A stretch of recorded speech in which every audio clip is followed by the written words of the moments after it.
everyone, it's Emma and welcome back to my channel. Today I'm very excited to talk to you about how to be an activist from home. And I was really inspired to talk about this because people think that activism means going to rallies and going to marches and doing all this crazy stuff, which of course it is, but activism can also be the things that we do at home as well. Something to note though, some of these items might not be entirely at home. Just for example, voting, but you'll see how a lot of these steps can be done for the most part at home, and the secondary action might have to be carried out somewhere else, but you get the point. Also, if you'd like to read along, if you would rather read along or you're hearing impaired, you can do that with the blog post linked in the description. And if you're new here, don't forget to hit subscribe. I talk about all sorts of things zero waste, focusing on free, easy, and fun ways to live low waste and practical ways to be an activist like we're talking about today. This shift happened last summer when I moved to Las Vegas. I really wanted to talk more about activism, and I have a little bit. That's what I'm really pushing for this year. Happy New Year, is talking more about activism and how we can all be activists even if we don't want to go to rallies and marches. So with all that out of the way, let's go ahead and jump right in. First is writing letters to your elected officials, governments, corporations, and so forth. Now I have a few videos on this topic already. The first one is outlining 20 or so ways that you can write practical and effective letters and really get the point across. And then the second is letters that I wrote personally, a few examples, as well as some examples that I got back. So that was interesting. If you want to check those out, they'll be linked above and below. And I personally think this is one of the best things that we can do as individuals to make our voices heard. Yes, voting does that too, and we'll talk about that in a minute, but this tells your elected officials exactly what you want to hear from them. You can write to them or you can call them too. And you can talk about all sorts of issues with your elected officials like stopping Line 3, other pipelines, the Build Back Better Act, Roe v. Wade, and so forth. So yeah, you don't have to write either. If calling is your preferred method, you can call as well. And I will actually leave her TikTok link down below. Jessica Craven has a great resource on TikTok. She links all of her scripts and everything, and it gives really good examples on how to call your elected officials. But don't just stop there either. Write to your corporations as well. For example, you can write to Coca-Cola and tell them about how they're the #1 world's plastic polluter and how they need to do something about it. Another example, I wrote to Sprouts during the panoramic and asked them if they could open up their bulk bins with appropriate precautions in place, and they did. And those are just a few examples. Again, check out the resources I already have on letter writing if you want more info. The next tip is voting. And if you're like,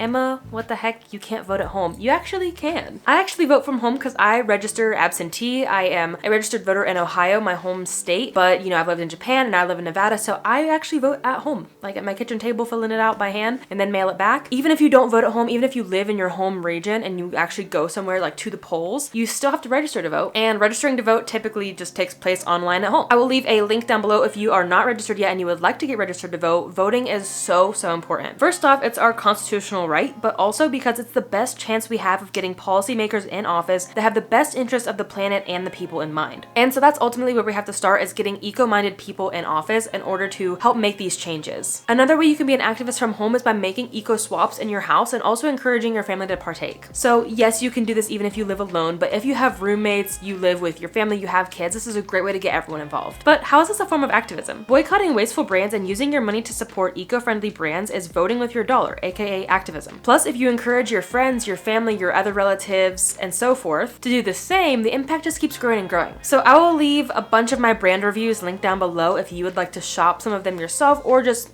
check them out. But you can also check out all of my gift guides. I make them for Christmas, but you can shop from these gift guides all year long. They make great anniversary gifts, birthday gifts, any other holidays you celebrate. Or if you're just looking for a good eco swap, it's a great place to start. I think I make this a point of talking about this at least once a month on the channel, and that is recycle properly. I talk about this so often because it is so important, and this is a great form of activism that we can all partake in at home, because unfortunately recycling is almost 100% on the consumer. Unless you live in Maine, Maine actually just passed a really great bill that mandates that the companies take responsibility for the waste that they create and doesn't put the burden on us, which is amazing. Hopefully more states follow suit. Regardless, we need to recycle properly to ensure that the most materials get recycled instead of being sent to the landfill. I have a ton of videos on recycling at this point. It is what started my zero waste journey. It's still what I'm really passionate about. I will leave videos linked above and below. Things like 100 things you can't recycle, 40 things you can't recycle, surprising things you can and should recycle, and then all different sorts of recycling for each different material, including e-waste, which you can actually make money selling e-waste, even if it is broken and doesn't work anymore. So what are you waiting for? Learn how to recycle properly today. You can make yourself some money and you can save the planet and be an activist from home. Another way you can be an activist, and it's like the same as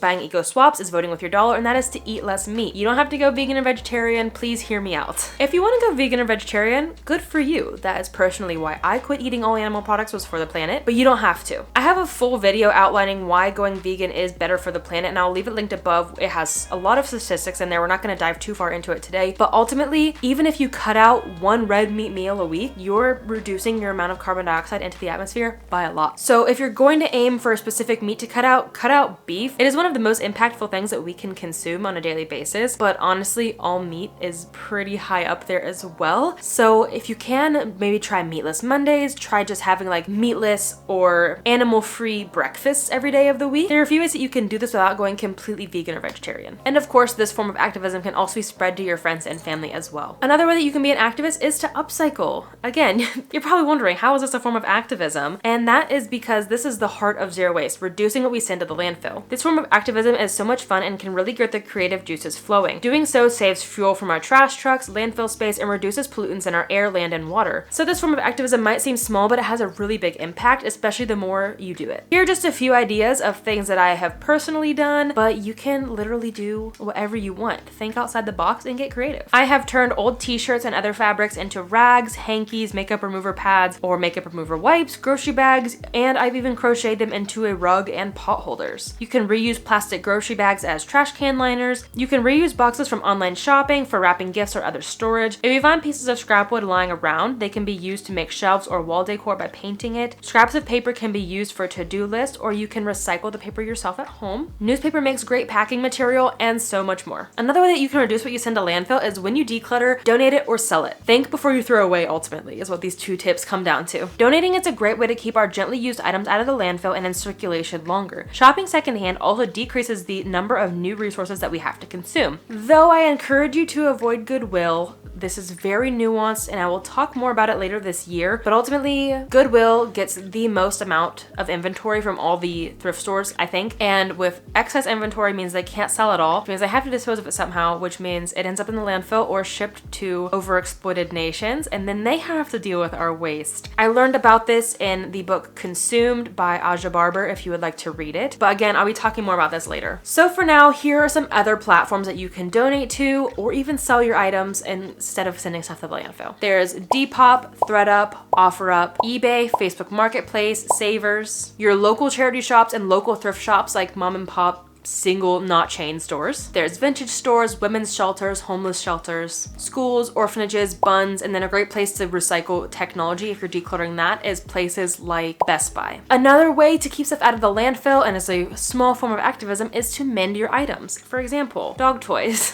I talked about this in the ways that you can live zero waste in 2022, linked up here. Mending is a great way to keep stuff out of the landfill longer. Especially, I feel like when it comes to dog toys, he were to just chew these and rip all the stuffing out, and I was like, oh well, there's a hole in it, in the trash it goes, he would probably have a new toy every day. But instead, I was actually just fixing this and I was telling Dan, this is the first toy we ever got him 4 years ago, 3.5, and it just had one small hole. Some of the stuffing was gone, but I found some replacement stuffing, put it back inside, stitched it back up, and his very first toy that's so old still gets to be used. Same with this turtle. It looks very wonky now that it's missing 2 legs. I just sew the holes back up and he gets to use these toys longer, and we don't have to purchase as many brand new items as well. But again, this doesn't just look like dog toys, it can be clothing, it can be if like your handle falls off of your favorite mug or something. Think about repairing instead of sending that to the landfill. This next one is probably something more along the lines of activism that you were thinking of, and that is to sign petitions. I see petitions all the time going around on Facebook, TikTok, Instagram, all over social media, and it takes literally less than a minute to sign. If it's something you're really passionate about, go for it. All they typically need is your name and email. Though this is very easy, this small act has a huge impact. Petitions are a great way to show companies and government officials what the people want and where supply and demand is likely to go. So next time you see a petition, don't think, oh, it's gonna take too much time and energy. Just try it. I've never had one take me more than 2 minutes. Something else you can do is just follow eco creators online, but more importantly, share their work. Of course, engagement of any kind, watching, liking, commenting, it's great, but sharing the stuff and getting the word out there is fantastic. So of course this educates yourself on global issues, especially if it's something related to climate change, like the Las Vegas drought, for example. But sharing that word with others is a great way to get more people educated. And then similar to that, the next one I have is to make your own eco content. Of course, that could look like making YouTube videos, TikToks, you could start a blog, but it could also look like more small scale stuff like making posters for your school or workplace, or making presentations to give to your coworkers about, say, recycling or how they can reduce energy waste at work. work, and so forth. Again, this really just comes down to educating yourself on these topics and then educating others and just spreading the word about environmental issues. That is all that I have for today. Thank you so much for watching. I really appreciate your time, especially if you made it all the way to the end. If I missed any great ways that you are an activist at home, definitely leave them down below for the rest of us to add to this list. And again, don't forget to hit subscribe if you're new here. I would really appreciate it. And don't forget to hit thumbs up if you enjoyed this video. Because like we already talked about, engagement with online content creators, especially when it comes to like eco content, really helps spread the message of these videos and show all these online platforms what should be prioritized. And again, I haven't said this in a long time, but I don't just say that like for my own fame and glory. Like that's not why I say to engage with my content. I say it because I think this stuff is so important and I want literally every person on this earth to hear this. So if you guys can help by liking, commenting, sharing, that means a lot to me and to the cause that is the earth. Again, thank you for watching. I really appreciate it. And until next time, remember that your small actions have a big impact in the long run. Bye guys. I actually vote from home because I am, what do you call it? I think I make this a point of talking about this at least once a month. You can reuse back to, I'm literally reading from the script. If you find pieces of scrap load, oh my gosh. Ooh, I just thought of a really good one. I thought of mending because I just fixed his bone. When he calls your name, it all fades to black. Note to self, and if you're interested, I don't know what I was gonna say actually.